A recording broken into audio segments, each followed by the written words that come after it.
Imagine standing on the precipice of a vast, uncharted land. The winds whip around you, carrying with them the faint whisper of ancient voices, calling from the corners of time itself. In the distance, towering pillars of stone rise toward the you, heavens etched with the forgotten names of gods long past. And yet, as you take your first step, the ground beneath you trembles, warning you that nothing in this world is as it seems. Welcome to Aora, in Avowed. The stakes are nothing short of the soul itself. A world of gods, myths, and reincarnation. Aora pulses with the weight of its past. Decisions that stretch across millennia, leaving behind the bones of empires and the remnants of forgotten gods. But what happens when the very foundation of existence begins to crack? What becomes of the people caught in the middle, struggling to find their place between the weight of divine power and the fragility of their own humanity? The world of Avowed is not simply a battleground. It's a living, breathing entity, teetering on the edge of chaos. A place where the choices you make reverberate far beyond the immediate, where every action, every word, and every alliance could shift the future of an entire world. And yet it is also a world where isolation feels inevitable. Here, the boundaries between the living and the divine blur, and every character is a prisoner to something greater than themselves, whether that be the weight of their past lives or the looming shadow of the gods. At the heart of this vast, conflicted world stands you, the Envoy, a figure born from the very fires of Aora's fractured existence, an individual marked by a godlike touch, yet unbound by their divine patron. Your journey is one of discovery, not only of the world around you, but of the soul that resides within you. The questions that haunt you are not unlike the ones that have tormented the gods themselves. What is your purpose? Are you bound to the will of the divine, or are you free to carve your own destiny? As you embark on your quest, the echoes of a broken world will follow. The once mighty wheel of reincarnation, the engine that has driven the cycle of life and death for eons, now lies in ruins. But its destruction is far from the end. It is merely the beginning of a much darker chapter. The gods are no longer the omnipotent figures they once were. They are fractured, desperate, and vulnerable, siphoning life and power from the very people they once ruled. And in this new age of uncertainty, the lines between right and wrong become more blurred with every step you take. Every corner of Aora presents a new choice, a new consequence. You may find yourself standing at the crossroads of moral ambiguity, where decisions aren't about good or evil, but about survival, sacrifice, and the very nature of existence. Do you ally with the gods who offer their power in exchange for your soul?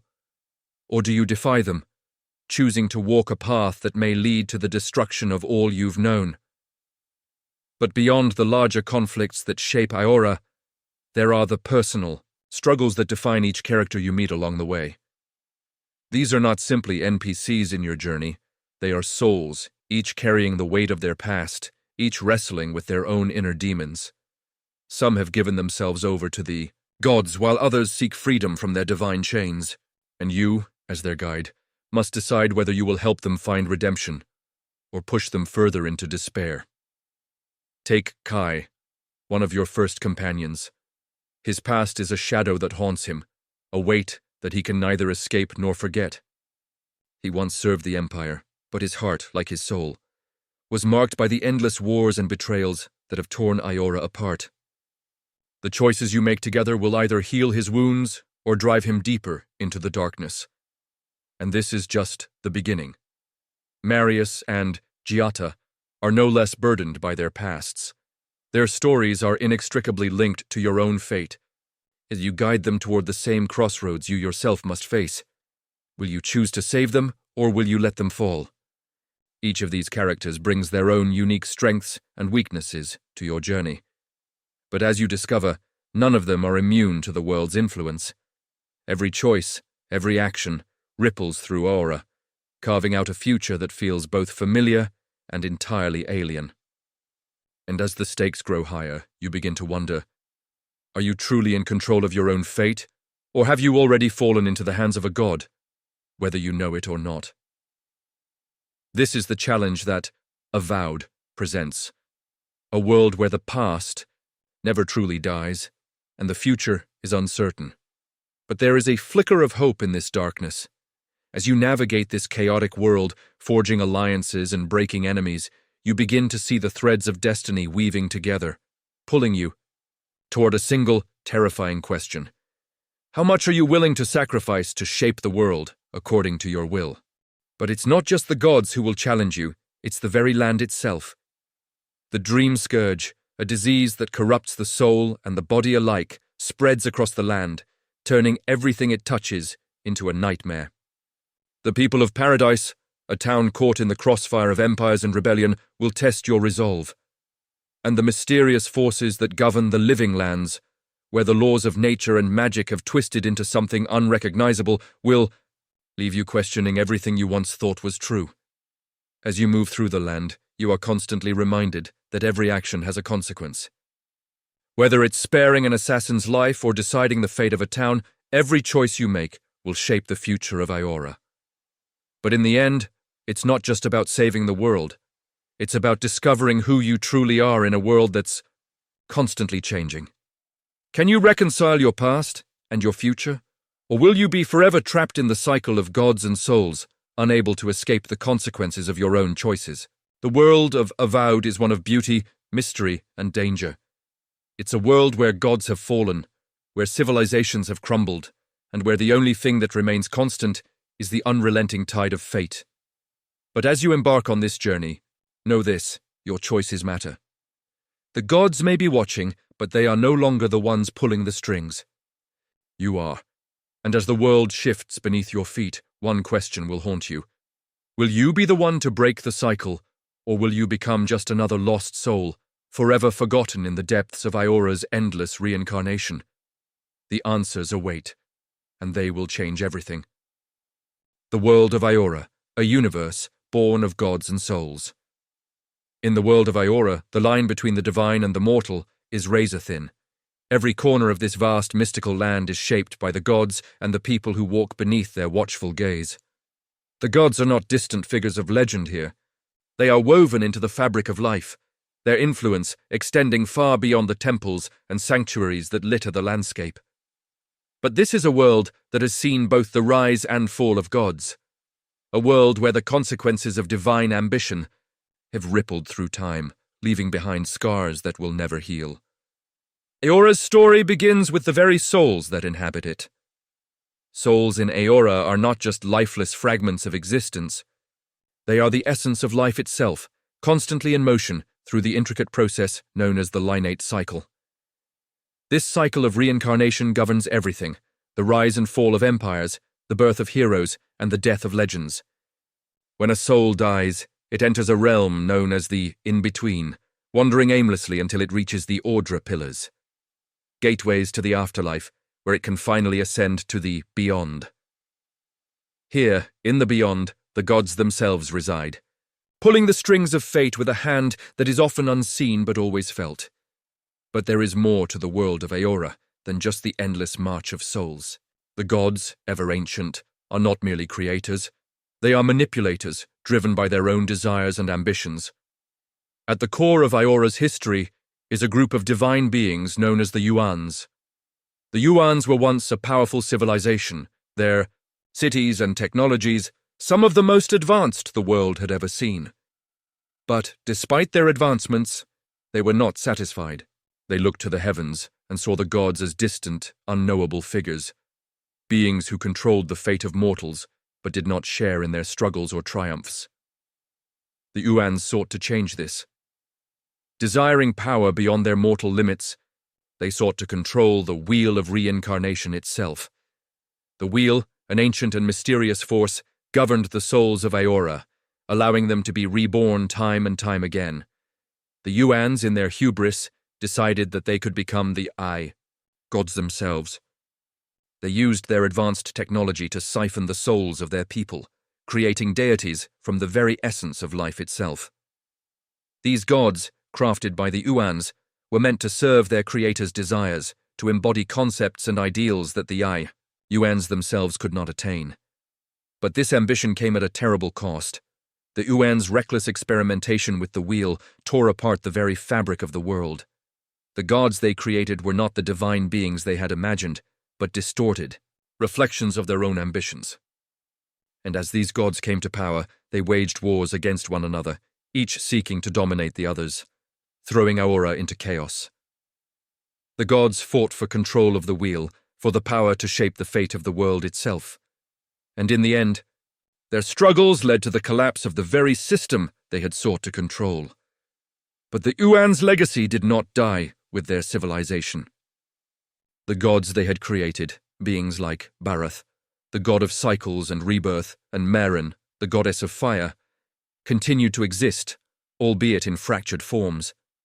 The gods no longer held the power they once had, and the wheel itself had been broken. Yet the effects of the Uans' meddling with the divine order still echo across Aora, leaving a world in turmoil and uncertainty. The divine influence on Aora is felt most strongly through the various races that inhabit its lands. Each race in Aora is shaped by the gods and their eternal struggle for dominance. Take, for example, the Amawa, a race of semi-aquatic beings who dwell along the coasts and in the oceans.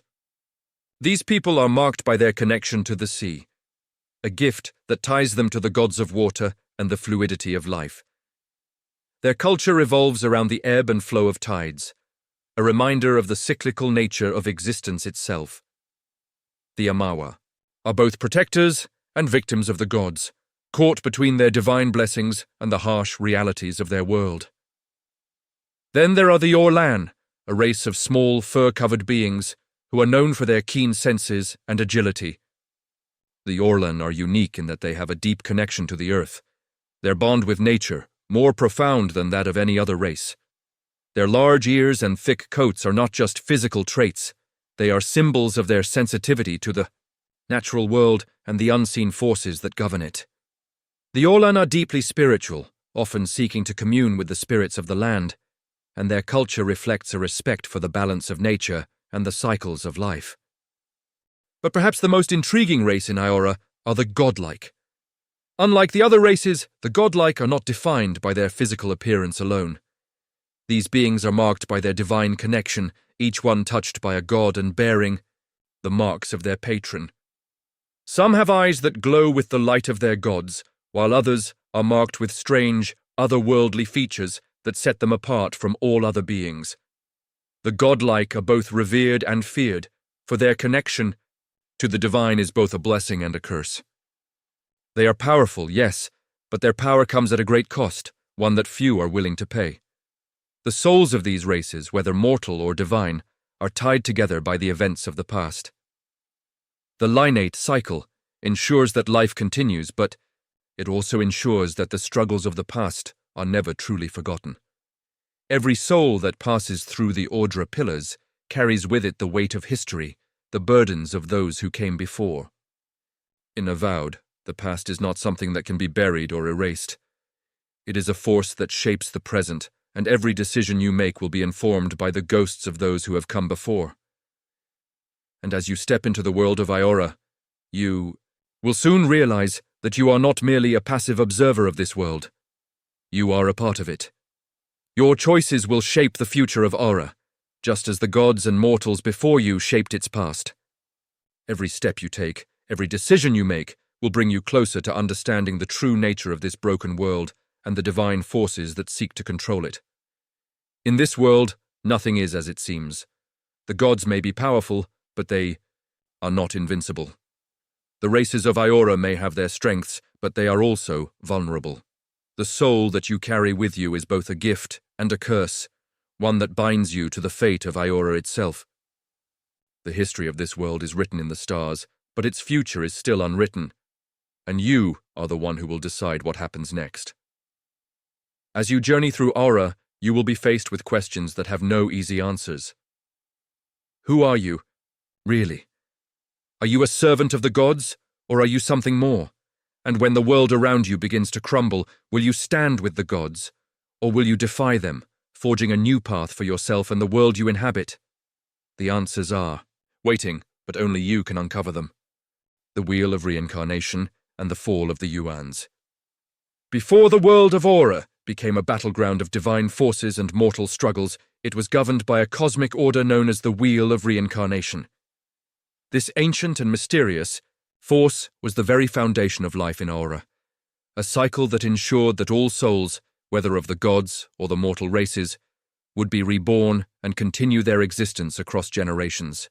The wheel itself was not just a mechanism for rebirth. It was a symbol of the harmony between life and death, a delicate balance that kept the universe from descending into chaos.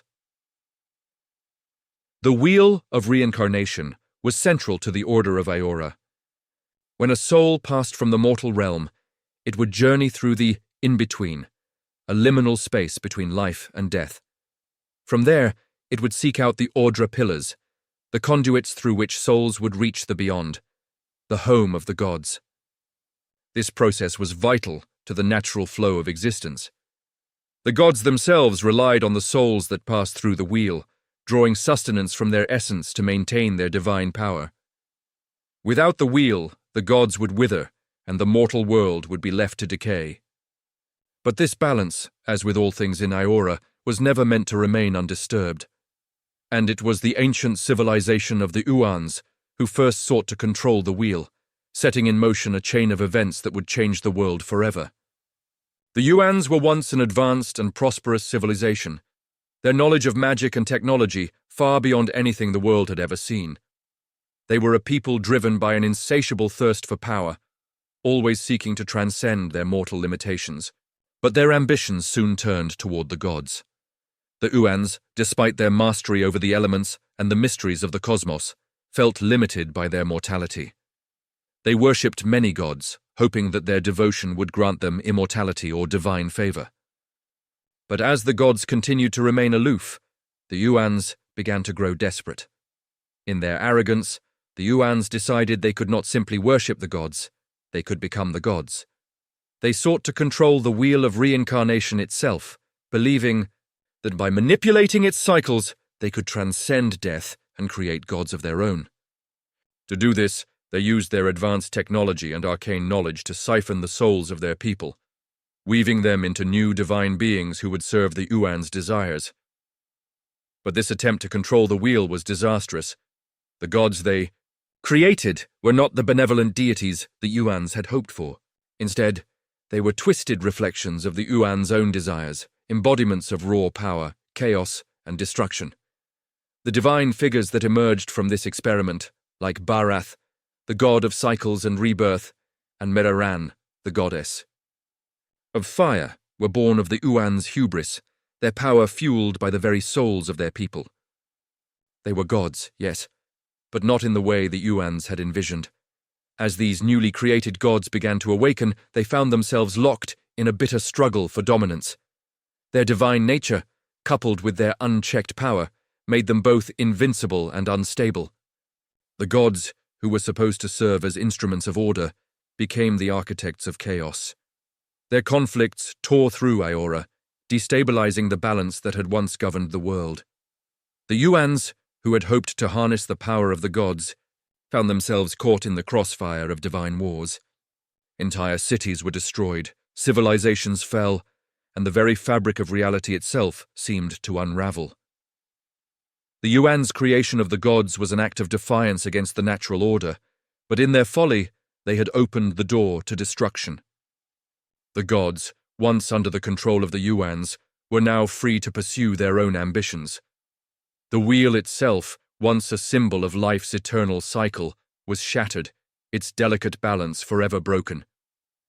The gods, now unbound, began to sow discord, each seeking to carve out their own dominion.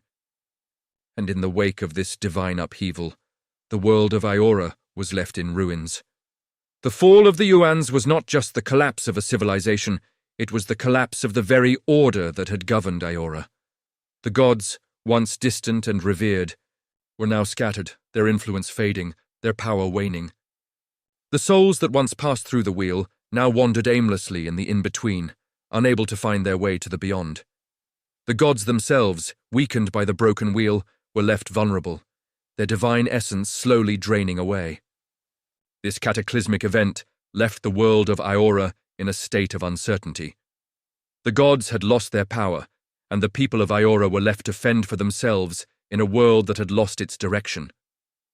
The Uans, who had once sought to control the divine, had instead opened the gates of chaos, and the consequences of their actions were felt across the ages. But even in this broken world, the legacy of the Uans lived on. The gods they had created, though weakened, still exerted a subtle influence over the land. The remnants of the Uan civilization could be found scattered across Aora, ancient temples, forgotten ruins, and strange relics that hinted at the vast power they once wielded. These remnants were not just physical, they were spiritual, the echoes of the Uans' ambitions still resonating in the very souls of Aora's inhabitants. As the world continued to unravel, the people of Aora found themselves at a crossroads. The broken wheel left them without guidance, and the gods, once so powerful, were now mere shadows of their former selves. It was in this world of uncertainty that the events of Avowed would unfold. The history of the Uans and their catastrophic attempt to control the wheel would shape the decisions of those who came after them. The gods, no longer the omnipotent beings they once were, would struggle to regain their power. And the people of Aora, including the Envoy, the protagonist of Avowed, would find themselves caught in the wake of this divine chaos, forced to confront the lingering questions left in the wake of the Uans' downfall. As the story of Avowed unfolds, the impact of the Uans' actions will continue to reverberate throughout the world.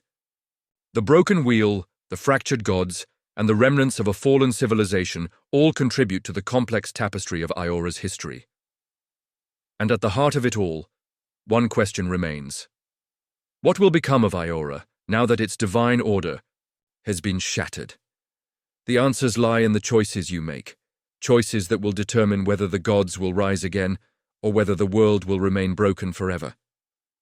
Avowed's arrival, the broken world of Aora, post-breaking the wheel. In the aftermath of the cataclysmic events in Pillars of Eternity 2, the world of Aora is a shadow of its former self, forever altered by the destruction of the Wheel of Reincarnation. This single event, triggered by the divine conflict and the reckless pursuit of power, shattered the very fabric of reality itself. The once stable cycle of life, death, and rebirth has been torn asunder, leaving Aora in a state of chaos that no one fully understands or is prepared to face. The wheel, which had for eons governed the soul's journey through Aora, no longer turns. Once a powerful and steady force, the wheel had ensured that life was eternal, that souls would be reborn and continue their journey in a cycle of reincarnation. But with its destruction, the foundations of Aora itself have begun to crumble. The gods who once controlled the flow of souls, taking sustenance from their essence to remain powerful, have been left weakened, struggling to survive without the wheel's influence. And it's not just the gods who are affected. Every corner of Aora feels the tremors of this cosmic catastrophe. As the wheel collapsed, it unleashed a ripple effect across the land. Souls no longer flow through the in-between, trapped in a limbo where they cannot find peace or be reborn. The gods themselves have lost their power, their once immense influence now fading into shadows. Aora's once structured and harmonious society, shaped by the divine and the order of reincarnation, now faces an uncertain future, teetering on the edge of a precipice. And in the middle of it all, new conflicts rise, new alliances are formed, and the very nature of existence in Aora is questioned. The most visible consequence of this broken world is the rare and dwindling population of the godlikes. These divine beings, touched by gods and marked with extraordinary features, are now fewer in number than ever before. The godlikes were once a symbol of divine favor, beings who were not just part of the mortal world, but bound by their connection to the gods themselves. But with the destruction of the wheel, the gods can no longer bestow their power in the same way. As a result, godlikes are now seen as rare anomalies, each one a reminder of a time when the gods had more power, when the cycle of reincarnation was unbroken. This shift has significant consequences for Aora's population. While the godlikes were once revered as divine figures, their dwindling numbers have created a sense of instability among the people. The gods' loss of influence has shaken the very foundations of society, as people begin to question the validity of divine authority and the meaning of their lives in a world where the wheel no longer turns. And with no clear successor to the divine power once held by the gods, factions rise, each vying for control of the broken world. The stage is now set for Avowed, the next chapter in Aora's tumultuous history.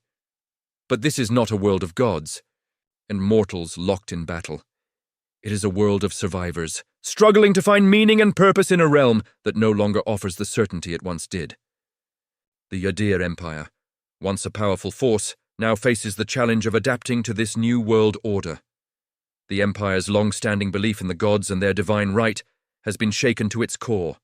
The Empire's rulers now look to new sources of power, seeking to fill the void left by the gods and restore order to the world. But as the Empire grapples with its own transformation, other factions are also rising to power, each with their own vision for Aora's future. In Avowed, you, the protagonist, find yourself thrust into the middle of this fractured world. Born as a godlike, a being with rare and unique features, you are both a symbol of the past and a potential catalyst for the future. But unlike the other godlikes, your origin is shrouded in mystery. No one knows which god touched you or why you are different. This uncertainty becomes a driving force as you embark on your journey through the Living Lands, a territory that has remained largely unexplored and untouched by the gods. The land itself is wild, dangerous, and full of ancient secrets that have yet to be uncovered.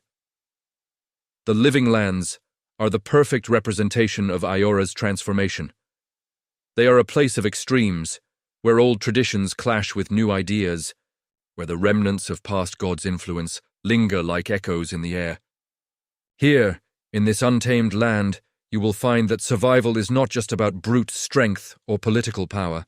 It's about navigating the shifting moral landscape that Aora has become. The world is no longer divided into clear lines of right and wrong, good and evil. Instead, you must confront your own values, your place in the world, and the cost of your choices. As you journey deeper into the Living Lands, you will uncover the true extent of the wheel's destruction. The land itself is scarred, haunted by the remnants of the Dream Scourge, a plague that spreads through both the land and the minds of its inhabitants, twisting them into nightmarish versions of themselves. This darkness is not just a physical manifestation. It is a metaphor for the disarray that now rules Aora. The gods may have fallen, but something far more insidious has taken their place, a void that is slowly consuming the world. The consequences of the broken wheel are not just felt in the physical world. They reverberate in the hearts and minds of those who remain. Every person you meet, every decision you make, is shaped by the legacy of the gods' fall. Some seek redemption, others power, and still others freedom. But no matter where your path leads, one thing is clear: Aora's future is uncertain. The gods may be gone, but their influence lingers, and the struggle to fill the void they left behind will shape the fate of this broken world.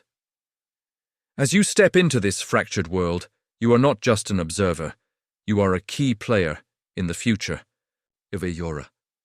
Every choice you make will have lasting consequences, affecting not just your story, but the world around you.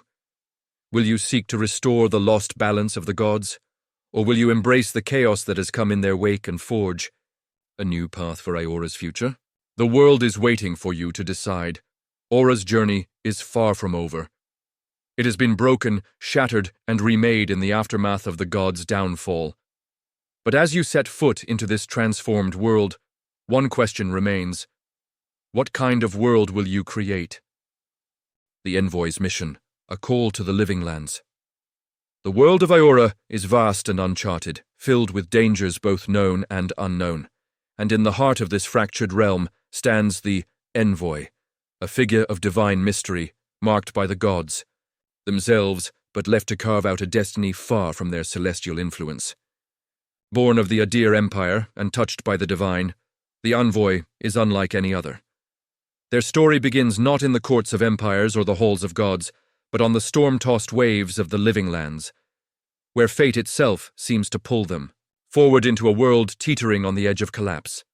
The Envoy is a godlike, a rare, almost mythical being touched by the gods, marked with physical traits that set them apart from all other races. These divine markings are not just skin-deep, they are a reflection of the Envoy's very essence, a constant reminder of their connection to the celestial realm. Yet, unlike many of their kind, the Envoy's divine patron remains a mystery. No one knows which god blessed them or why their features are so unique, even among the godlikes. This unanswered question about their divine lineage hangs over them, a silent whisper in their soul that echoes throughout their journey. But the mystery of the Envoy is not the only thing that sets them apart. Their mission, entrusted to them by the Emperor of the Adir Empire, is fraught with peril and uncertainty. The Emperor, once a powerful ruler in Aora, now faces an existential threat, the Dream Scourge, a deadly plague that has begun to spread through the living lands, threatening not only the Adir Empire but the very future of Aora itself. The Dream Scourge is no ordinary affliction. It is a twisted force that corrupts both mind and body, turning its victims into nightmarish versions of themselves. It spreads like wildfire, consuming everything in its path, leaving behind only destruction and despair. The Emperor has tasked the Envoy with investigating this mysterious threat and finding a way to stop it before it spreads beyond control. But this is not just a mission of survival. The Envoy's journey into the living lands is a path of discovery, a journey that will force them to confront their own beliefs, their loyalty to the Empire, and their mysterious connection to the divine. What begins as a simple investigation into a plague will soon evolve into something far more dangerous and personal. The living lands are a place of lawlessness, a wild frontier where the old order is constantly challenged by the forces of chaos. The Envoy must navigate this land not only with their divine strength, but with their wits, facing moral dilemmas and internal battles that threaten to tear them apart. The Envoy's arrival in the living lands is anything but ordinary. Their journey begins with a shipwreck, a violent and unanticipated attack that leaves the Envoy stranded on foreign shores. This isn't just any shipwreck, it's an attack orchestrated by those who should have been their allies. The people they were supposed to trust, the ones who were meant to guide them, have turned against them, leaving the Envoy to survive on their own. The betrayal cuts deep, not just physically but emotionally, as the Envoy comes to realize that their mission has already been compromised before it even began. This moment marks the beginning of their true journey, a journey not only to stop the Dream Scourge, but to survive in a world where trust is a luxury few can afford. The living lands themselves are an unforgiving place, a land marked by the scars of past conflicts and divided by factions that would rather see the Empire fall than work with it. The Envoy arrives at a pivotal time, when the old order is crumbling and new power struggles are emerging from the ashes. They must navigate through this political minefield, forming alliances where they can and challenging their own moral compass in the process. The living lands are not just a battleground for survival, they are a crucible where the Envoy's character, beliefs, and loyalties will be tested like never before. But the stakes are higher than just survival. As the Envoy delves deeper into the Dream Scourge, they begin to uncover unsettling truths about the nature of the plague and its connection to the world itself. The corruption that runs through the land isn't just physical, it's spiritual. The Dream Scourge is a manifestation of something far more insidious, a dark force that threatens to unravel the very fabric of Aora's existence. It's not just about saving lives, it's about saving the soul of a world on the brink of destruction. With each step they take, the Envoy is faced with impossible choices that will force them to confront their past, their future, and their role in this fractured world. Will they remain loyal to the Adir Empire and its ideals, or will they come to question everything they once believed in? Will they become a tool of the Empire, or will they forge their own path, guided by their own sense of justice and purpose? As the Envoy journeys deeper into the mysteries of the living lands, the tension builds. The people they meet, From rebels to rulers, each have their own agendas, their own reasons for supporting or opposing the Adir Empire. And the Dream Scourge is not the only danger lurking in the shadows. The Envoy must decide who to trust, who to save, and what sacrifices they are willing to make for the greater good. Every decision has consequences, and every choice shapes the world around them. The Envoy's mission is no longer just about investigating a plague. It's about finding their place in a world that is rapidly changing. It's about discovering the truth of their divine connection and what it means for the future of Aora. The journey ahead is one of discovery, betrayal, and survival, a journey that will test not just their strength, but their very soul And the Envoy must answer the most difficult question of all. What will they do when the world they know is broken beyond repair? Will they seek redemption, or will they embrace the chaos that has consumed Aora? The choice is theirs, and it will shape the future of the living lands and beyond. The Envoy's first companion, Kai's story and the tension in paradise. In the heart of Avowed, where every soul is touched by fate and the struggle for survival is constant, the Envoy's journey is not taken alone. The first companion they meet in the vast expanse of the living lands is Kai, a figure whose past is as complicated as the world around him. As much as Kai embodies the hope of new alliances, he is also a reflection of the deeper, unspoken scars that the world of Aora has left behind. Kai is not just another fighter who happens to cross the Envoy's path. He is a man shaped by a troubled history, one marred by the bloody history of the Adir Empire and his own internal battles. He is a product of the very empire that once held the promise of order and prosperity, but now lies at odds with its own conscience. A former soldier of the Adir Empire, Kai once believed in the empire's ideals, its power, its dominance, its unity. But like many, he found the empire's reach to be far too heavy, its promises unfulfilled, and its methods increasingly brutal. The turning point in Kai's life, and the reason for his deep disillusionment, lies in the memory of his friend, Tama. Kai and Tama shared a bond that went beyond friendship. It was a connection forged in the fires of war and struggle. Two young souls who found solace in each other when the world seemed to offer nothing but pain. Tama, however, was never meant to survive the brutalities of the Adir Empire, campaigns. Despite their shared moments of joy, the shadow of the empire's oppressive rule would ultimately separate them, both physically and spiritually. Tama's death was the breaking point for Kai. Not just the loss of a dear friend, but the loss of the last thread that connected him to the empire he once served. Kai's regret is palpable, and his guilt is carried in the silence between his words. His desertion from the Adir Empire was not an act of cowardice, but one of rebellion, an attempt to free himself from the weight of the past. He could no longer stomach the bloodshed, the senseless violence, the endless wars waged under the banner of a corrupt empire. Instead, he chose to wander, lost, between mercenary groups, never staying long enough to form new bonds, always haunted by the past, always running from the ghosts of his former life. When Kai meets the Envoy, he is not a soldier in the traditional sense. He is a broken man, struggling to find redemption, struggling to find purpose. Their first meeting is tense, fraught with suspicion and unspoken grief, but over time, the Envoy and Kai begin to find common ground. For the Envoy, Kai represents something they lack, an anchor in a world that has shifted beneath their feet. And for Kai, the Envoy becomes a symbol of the life he could have had if not for his past decisions. But their bond is not without its challenges.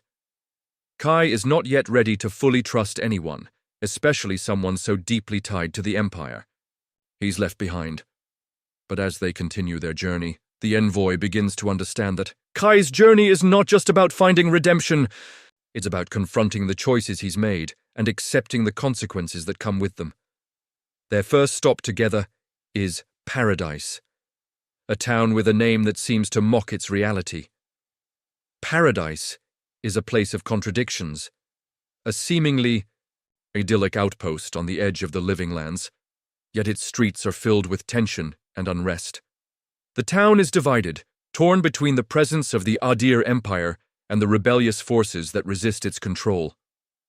For the Adir Empire, in Paradise is a key strategic location, a foothold in the wild, lawless region that has long resisted imperial influence. For the locals, however, Paradise represents a foreign invasion, an oppressive force that seeks to strip away their autonomy and subjugate them to the will of an empire they no longer trust. This tension manifests in every corner of Paradise. The streets are divided into sectors, some carefully controlled by the Adir Empire, and others teeming with rebels determined to resist imperial control. The Envoy, caught between these two warring factions, finds themselves walking a delicate line. Their mission, to investigate the Dream Scourge, requires them to navigate this web of conflict while also confronting their own allegiances and beliefs. They are tasked with finding the source of the plague that threatens not only the Adir Empire, but the very soul of Aora itself. But Kai, despite his past with the Empire, is reluctant to help the Envoy in their mission, at least not without first grappling with the political and emotional consequences of his involvement. As the Envoy and Kai work together in Paradise, the Dream Scourge begins to take shape as more than just a plague. It is a manifestation of the chaos that now runs rampant in Aora. The infection spreads not just through the land, but through the hearts of its people, corrupting them, twisting them into something unrecognizable. In many ways, the Dream Scourge symbolizes the larger malaise that plagues Aora, an empire that has grown corrupt and a world that has lost its divine balance. As the Envoy investigates, they uncover shocking truths about the Dream Scourge's origins, its connection to the broken wheel of reincarnation, and its ties to the rebellion that simmers beneath the surface of Paradise. This is where Kai's story intersects with the larger narrative of Avowed. For Kai, Paradise is not just a place of political struggle.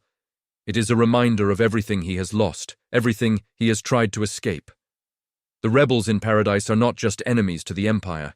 They are the embodiment of everything Kai once fought for, but ultimately abandoned. As the Envoy navigates the rebellion, Kai is forced to confront his own past, his own role in the Empire's downfall, and his place in the future of Aora. Can he truly leave behind the Empire that betrayed him? Or will he find himself drawn back into the conflict, caught between his desire for redemption and his fear of repeating the mistakes of his past? As the mystery deepens and the Dream Scourge continues to spread, it becomes clear that the stakes are far higher than just the future of Paradise. The fate of the living lands, and possibly all of Aora, rests on the choices the Envoy and their companions make. The tensions within Paradise, the growing rebellion, and the dark plague that threatens to consume them all are interconnected in ways that the Envoy and Kai have yet to fully understand. But as their journey unfolds, they will be forced to confront not only the external dangers of Aora's broken world, but the internal battles that threaten to tear them apart. And in the end, it may be their bond, one forged in the fires of regret and hope, that determines the fate of both Paradise and Aora itself. In Avowed, nothing is as simple as it seems, and every decision carries consequences. The rebellion, the Dream Scourge, and Kai's journey will all intertwine as the Envoy pushes forward, unsure of who to trust, unsure of where their loyalty lies. And as the story unfolds, it becomes clear. In the shattered world of Aora, the greatest battle is not against the gods or the Empire, it is against the darkness within. Conflict and choice, the Assassination and the Inquisitor's return. In the fractured world of Aora, where every step forward is marred by the weight of history and the complexities of divine influence, the Envoy's journey is not only one of survival but of choices, each one more morally ambiguous than the last. Now, as they continue their mission in Paradise, they find themselves caught in a web of betrayal, political tension, and personal dilemmas that will test their convictions like never before. The Envoy's arrival in Paradise is soon overshadowed by a critical event: the assassination of a key figure within the town. The assassin, a rebel sympathetic to the oppressed locals, strikes without warning, sending shockwaves through the delicate balance of power in paradise. The envoy, caught in the chaos, is faced with an immediate decision: to kill the assassin, sparing the people of paradise further conflict and the potential for a bloody uprising, or to spare the assassin, giving them a chance to explain their actions and potentially uncover a deeper truth. This choice, seemingly straightforward, is anything but.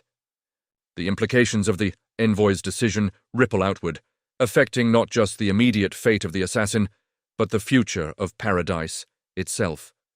Killing the assassin would send a clear message to the rebels that the Adir Empire will not tolerate dissent, reinforcing the iron grip of imperial rule. But it would also silence the assassin's story, one that might hold the key to understanding the larger forces at play in Aora.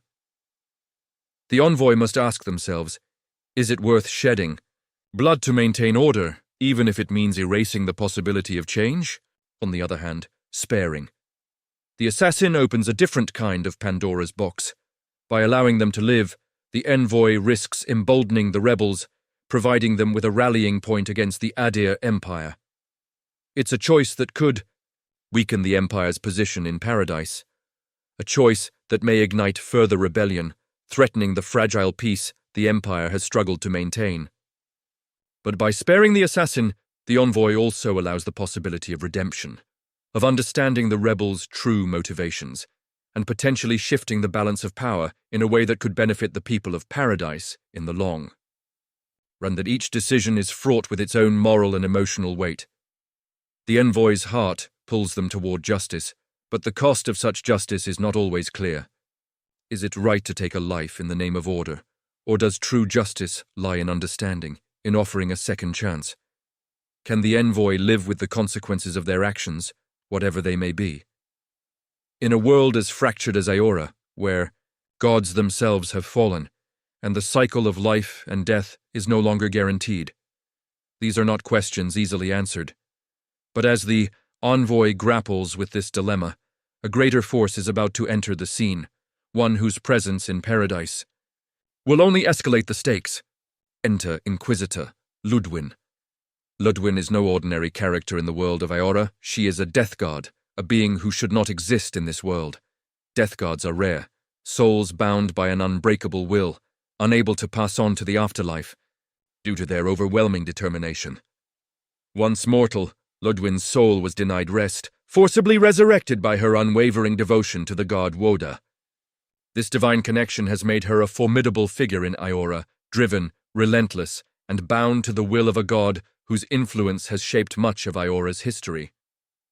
But while Woda's power has granted Ludwin a second chance at life, it has also shackled her to a divine purpose that is both a blessing and a curse. Ludwin's rise as an Inquisitor is not one of mere religious devotion. It is one of political and military power. As a high-ranking member of the Steel Garrote, the Empire's elite force of enforcers, Ludwin is tasked with rooting out dissent and maintaining order within the Adir Empire. Her methods are brutal, her loyalty unquestionable, and her sense of justice, though unyielding, is often clouded by her zealous belief in her divine purpose. She sees the world through the lens of Woda's will, and to her, anything that threatens the Empire's stability must be eradicated without hesitation. Her return to paradise is a harbinger of trouble for the envoy.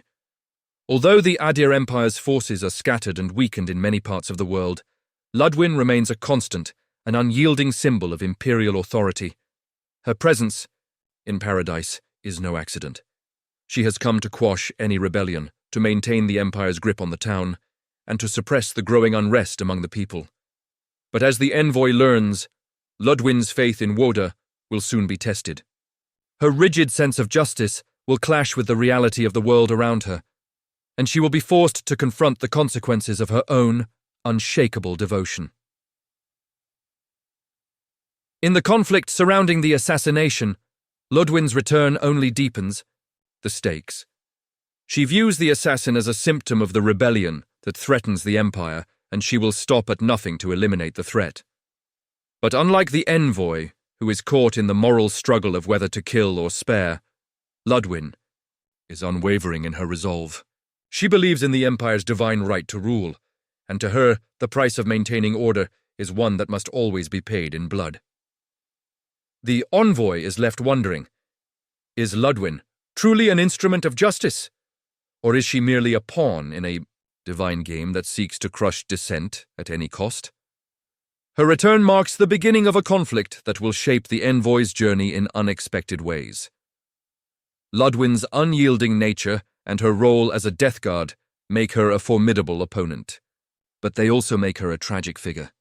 She is a character who cannot escape the weight of her own beliefs, and as the Envoy navigates the complexities of their mission, they must decide whether to confront Ludwin and her unwavering sense of justice, or to find a way to work with her in a fractured world that no longer offers simple answers. As the story unfolds, the Envoy will come to realize that Ludwin's presence is more than just a personal challenge. It is a reflection of the broader struggles Aora faces. The Empire, the Rebellion, the gods, and the people of Paradise are all caught in a web of moral uncertainty. The choices the Envoy makes will not just affect their own fate, they will determine the future of a world teetering on the brink of chaos. And with Ludwin's return, one question looms over everything. Will the Envoy choose to uphold the Empire's ideals, or will they forge their own path in a world where even the gods are unsure of their place? The assassination is just the beginning. The Envoy's greatest challenge is yet to come. The garden and the fate of Sappol, to free or to destroy. Amid the chaos of Aora's fractured world, there lies a place both sacred and forsaken, a place where the line between god and monster blurs, and where the fate of the world hangs in the balance. The garden, as it is known, is no ordinary sanctuary. It is a prison, a place where the divine has been twisted into something unrecognizable, a testament to the calamity that befell the gods and their creation. Here, in the deepest corners of this mysterious realm, the truth of Sappol, the god whose existence defies the very nature of Aora's divine order, is revealed.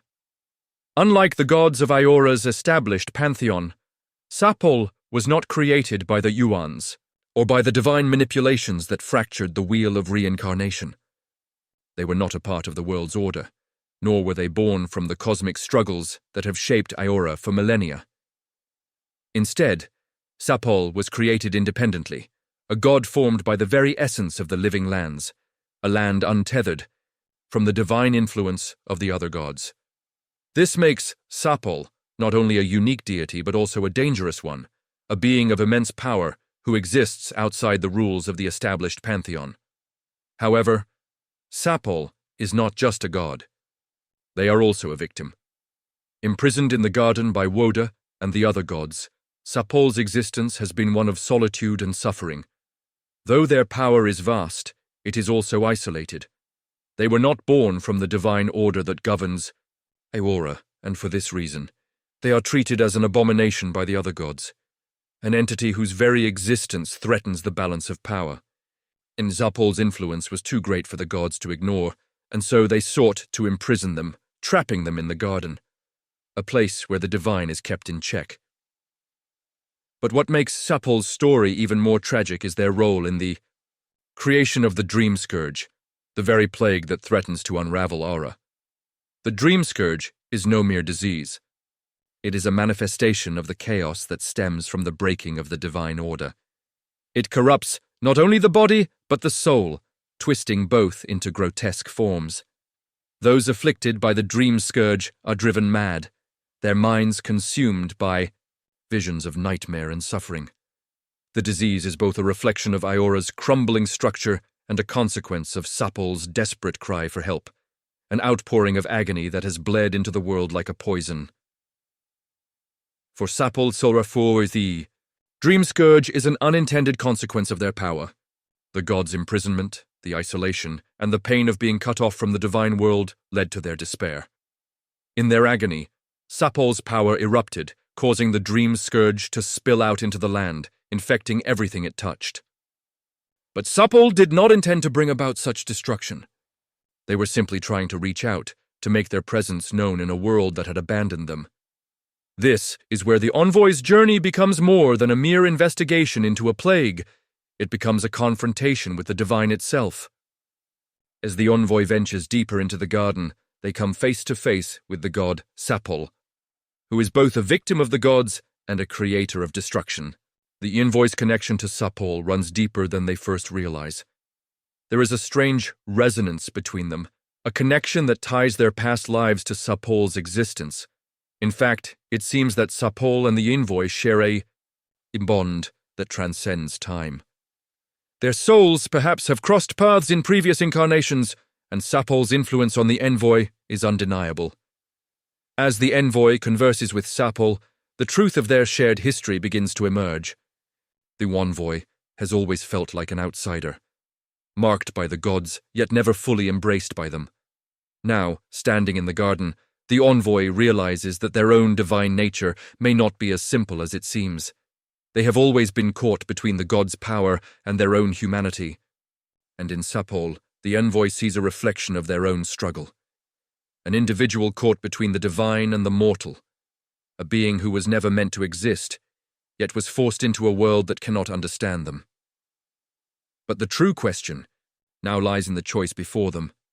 Should they free Sappol, risking another catastrophe, or destroy them to end the dream scourge once and for all? Freeing Sappol is not a decision to be taken lightly. To release this god from their prison would mean unleashing a power that is both ancient and uncontrollable. Sappol's influence could spread across Aora, potentially reversing the damage caused by the dream scourge and restoring some semblance of balance. But at what cost? Sappol's power has already proven to be destructive. Their release could trigger another disaster, one far worse than the plague that has already ravaged the land. The envoy must consider, would Sappol use their newfound freedom to heal Aora, or would they plunge it into a deeper chaos? On the other hand, destroying Sappol might seem like the safer, more decisive choice. If the envoy ends the god's existence, they may put an end to the dream scourge once and for all. The world would be rid of the god's influence, and Aora could begin to heal from the ravages of the plague. But there's something undeniably tragic about destroying Sappol. Is it truly just to end the life of a god who is both a victim and a source of destruction? Can the envoy live with the weight of such a decision, knowing that their actions would not only kill a god, but erase the possibility of redemption? As the envoy stands at this crossroads, the weight of their decision presses heavily upon them. To free Sappol would mean embracing the unknown, risking everything to possibly undo the wrongs of the past. To destroy Sappol would mean sealing the fate of the dream scourge, but at a great cost. The loss of a god, and the potential for a better future. And yet, Sappol is not merely a god. They are a mirror to the envoy themselves, reflecting the inner turmoil that has shaped their own life. The envoy must decide, do they free Sappol and risk another catastrophe, or do they end this divine struggle to save Aora from itself? The choice is theirs, but the consequences will echo through.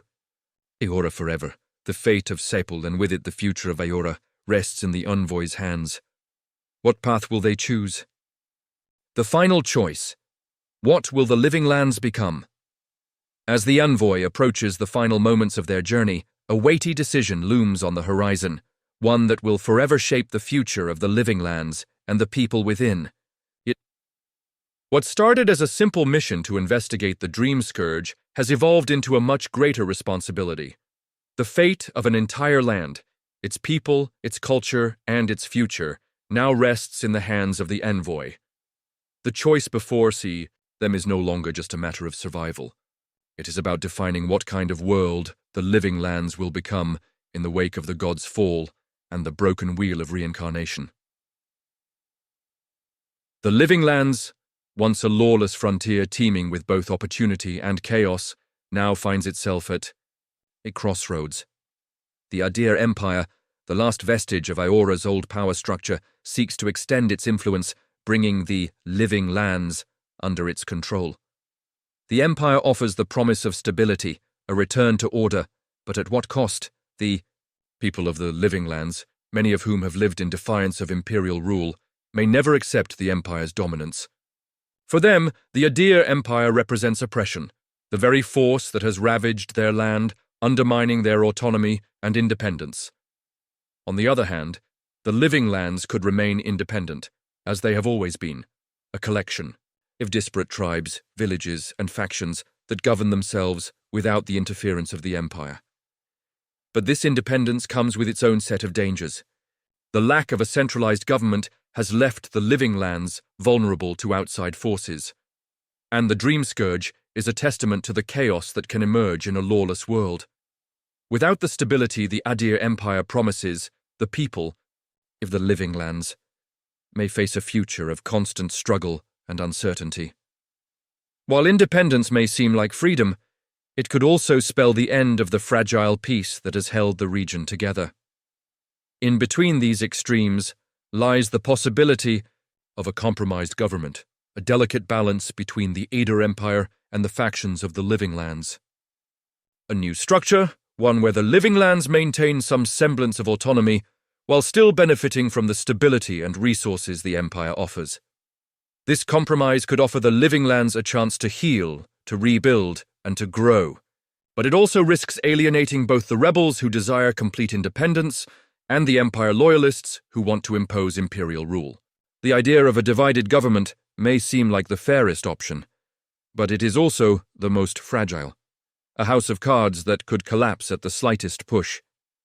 Each option, the Empire, independence, or compromise, presents its own set of consequences, each more profound than the last.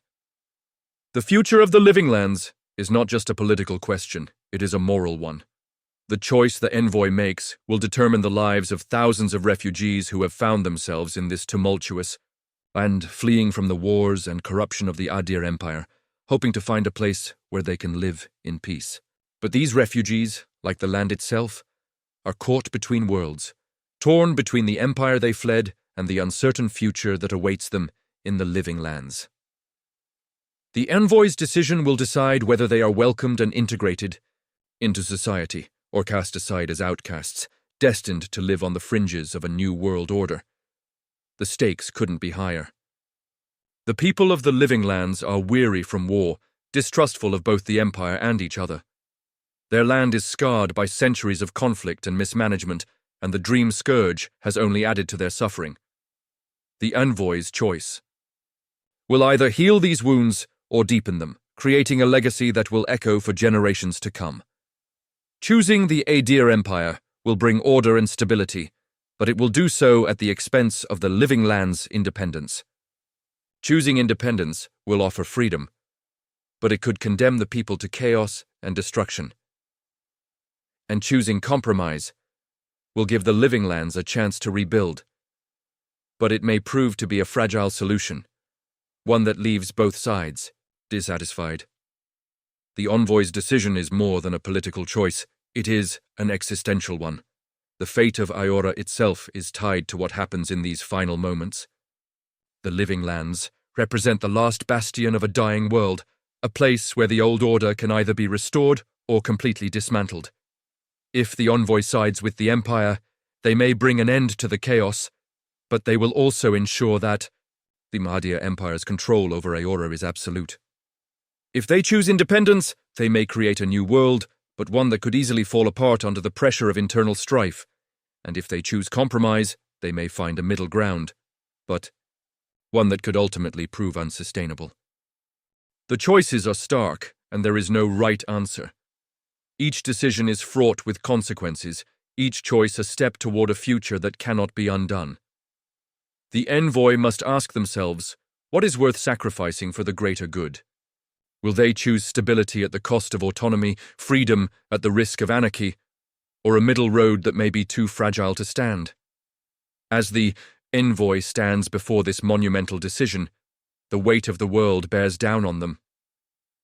The future of the living lands, and possibly all of Aora, will be decided in this moment. The rebels, the refugees, the Empire, and the people of the living lands all await the Envoy's choice, knowing that whatever path is chosen, the world will never be the same again. The fate of Aora rests in the hands of the Envoy, and, whatever choice they make, the consequences will echo across the ages, shaping the future of a broken world forever. The question now is, what kind of world will they leave behind? Conclusion: the future of Aora and the legacy of the Envoy. As the dust settles and the echoes of the Envoy's choices reverberate through the world of Aora, one question remains: what kind of world have they left behind? The Envoy's journey, one filled with moral dilemmas, divine mysteries, and unthinkable sacrifices, has reached its conclusion, but the impact of their decisions will ripple outwards, shaping the future of Aora for generations to come. Throughout this journey, the Envoy has faced decisions that force them to choose between two irreconcilable truths: the preservation of the old order, or the destruction of everything that came before in the hope of a new beginning. Every step has been weighed with consequences, every alliance with a cost, and every act of mercy or cruelty has left a scar on both the land and its people.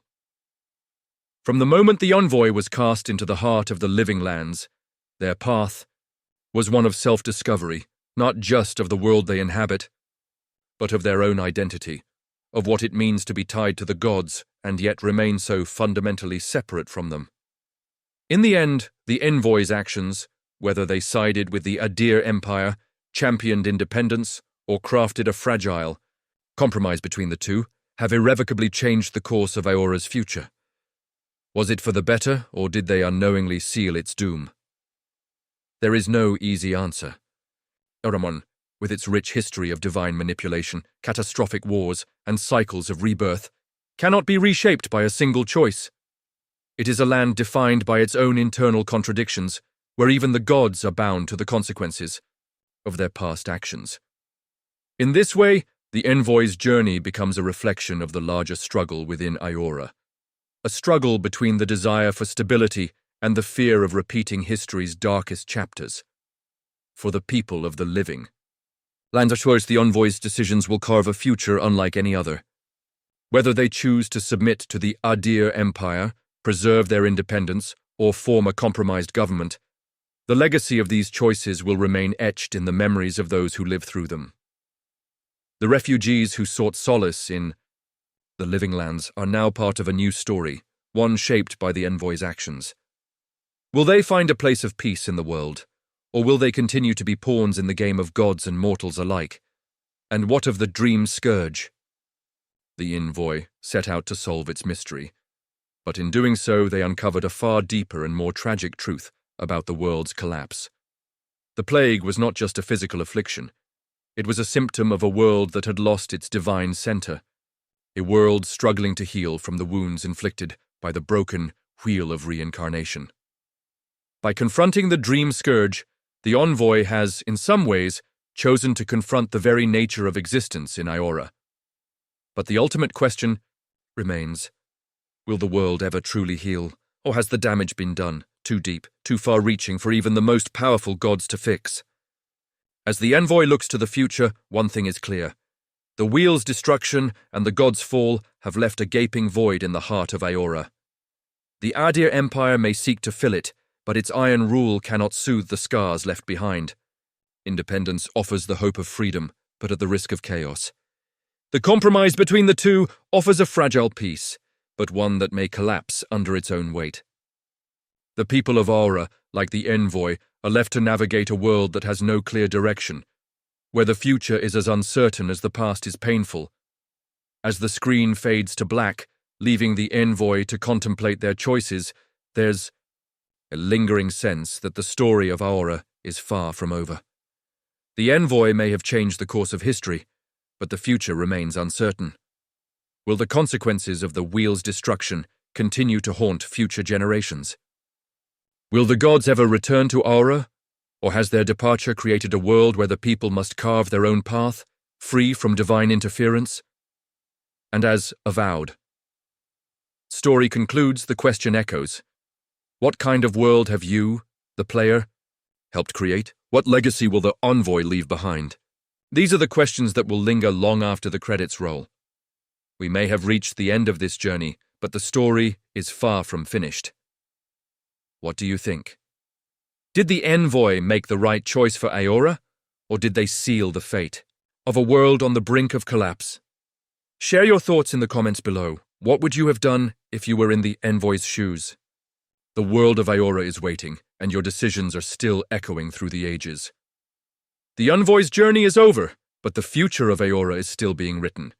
Will it be one of redemption, or will it fall into darkness? Only time will tell. Your choices, their consequences, Aora's future is now in your hands.